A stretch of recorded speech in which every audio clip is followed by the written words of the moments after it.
You know, it didn't look like that.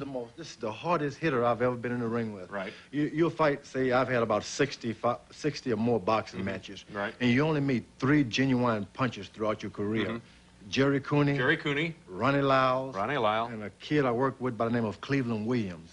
And they hit so hard that it vibrates your body. Even if you block it, just goes right to you. So you would say Gerry Cooney was one of the hardest punchers you've ever met in the ring? He's been the 3. Even harder than Joe Frazier with his left hook. Harder than Joe Frazier? Harder. What about Ernie Shaver? I never fought Ernie Shaver. Thank goodness. Yeah.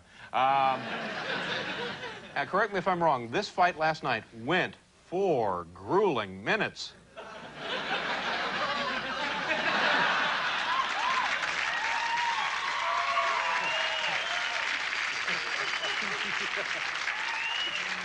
But now people are talking more realistically about a bout with Tyson. That's what I wanted. I didn't really come back to fight Gerry Cooney or anyone in particular. I came back to fight for the heavyweight championship of the world. Now, is this I want this Mike Tyson. Is it going to happen? I will assure you I'll do it in the same fashion, 1 or 2 rounds. I guarantee it.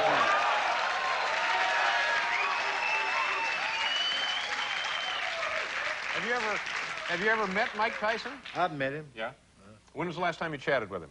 He didn't want to speak too much. You know, it was more, I grabbed him and hugged him, and the next time he saw me, he ran. I guess he didn't want to be hugged anymore.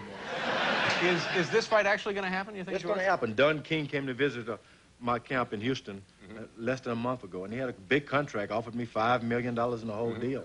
Wow. Told me to sign on the dotted line. I got more afraid of Don King in the dotted line than of Mike Tyson. Yeah, Fighting out of the red corner, he's wearing the black trunks with white letters and weighs an even 231 pounds, a native of New York now, living and fighting out of Marco Island, Florida. His professional record, an outstanding one of 28 victories, 24 by KO, only 2 defeats. Ladies and gentlemen, Gerry Cooney!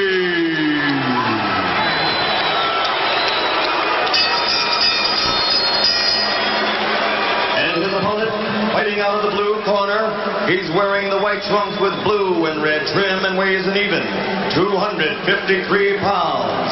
He's from Marshall, Texas. This Olympic gold medal champion has a professional record of 64 victories, 60 by knockout, only 2 defeats in his career. He's the former heavyweight champion of the world, George Foreman.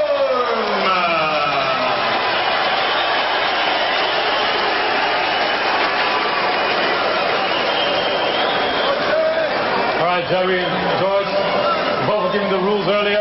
When a good, clean fight, obey my commands at all times.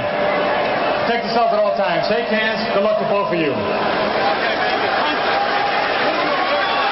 That was the closest Gerry Cooney has come to looking at an opponent during the referee's instructions. He almost looked George Foreman in the eye. And an odd crowd in attendance here tonight. Yeah, very subdued. I don't think they came to root. I think they came to watch. I'm sure they'll get behind whoever the aggressor is in the beginning, and here we go. George immediately going to the crossed arms, the stance that he's favored throughout his now 20-fight comeback.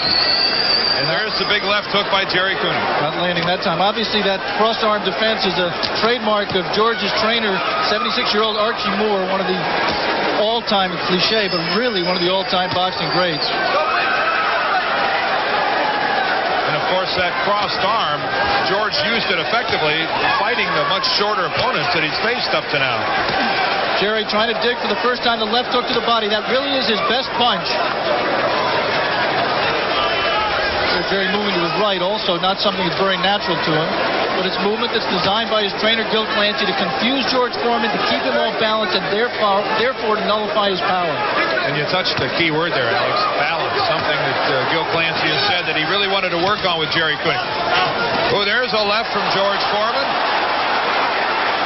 Foreman jab, he has a very heavy and strong snapping jab. When he wants to throw it and lands it, gets it home. Tremendous punch. Gerry Cooney at times also jabbed well, most notably with Larry Holmes.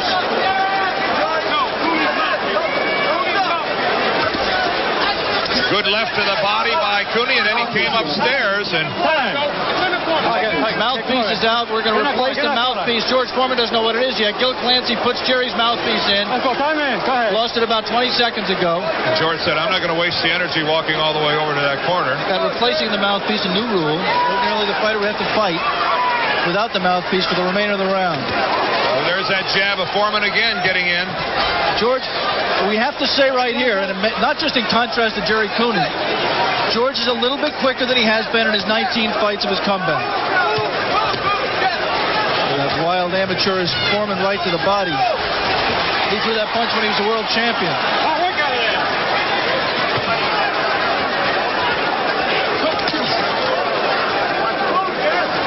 When you look at, and there's a couple left and a right to the body by George Foreman. That jab lands but really doesn't do anything, didn't have anything on it. And that's really a trademark of Foreman's punches, Alex. You could almost see Gerry Cooney thinking there a moment ago, damn, he was along the ropes. Wait a minute, I am not supposed to be on the ropes. Let me get out of here, and he did. Before Foreman was able to take advantage of it. But again, Gerry in a corner. And that time, Gerry got a little left hook in, and he wobbled Big George. First damage to either fighter done by Cooney with an inside left hook to Foreman's head.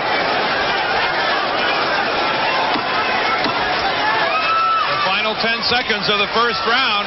There was a big right to the ribs by George. And they made it around.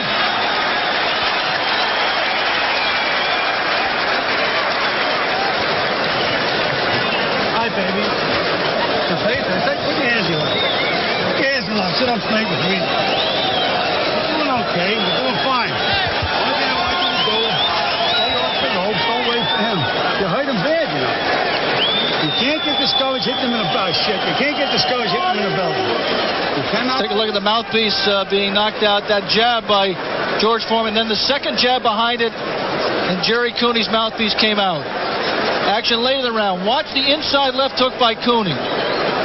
Not there. And not there, but there. And that punch moved George Foreman. It didn't really appear to be a loaded punch, but nonetheless, it still wobbled George. George, as he has done throughout his entire comeback, eschewing a stool in the corner, standing the entire 60 seconds. George says it's so boring to sit down. Well, George has appeared to be bored through these past 19 prior fights. Not in this one. There's a good left counter by Cooney. He came in here with a much more serious look than he's had in any of his previous 19 fights of his comeback. And he better be serious because he's got millions and millions of dollars at stake here. Well, they both do. But George didn't need this fight to fight Tyson. He was going to get that Tyson fight, amazingly enough. He was going to get it anyway. He's risking everything. Well, there's a good right lead by George Foreman. It doesn't do a whole lot, but it definitely scores. Ooh. Oh, and another right by Foreman. And Gerry Cooney has his left hanging a little low. Gerry gets it back up. George putting pressure on Cooney, backing him around the ring just by walking in. Gerry so far has not chosen to stand his ground and trade punches. He's been fighting in spurts. There, standing his ground, punching, and then trying to move out of the way. And there is the big roundhouse left, the trademark punch of George Foreman. Ooh, and that blow by Cooney went undetected by Joe Cortez. Good inside uppercut by Foreman. Come on, let's go. Work on it. Come on. Stop that shit. Oh, and look at the left. Come up and slice the left. And Gerry Cooney's in big trouble. He's ready to go. And there he goes. 2, 3, 4. And he is badly hurt. Same position he was in round 5 against Spinks. A clubbing right hand by Foreman.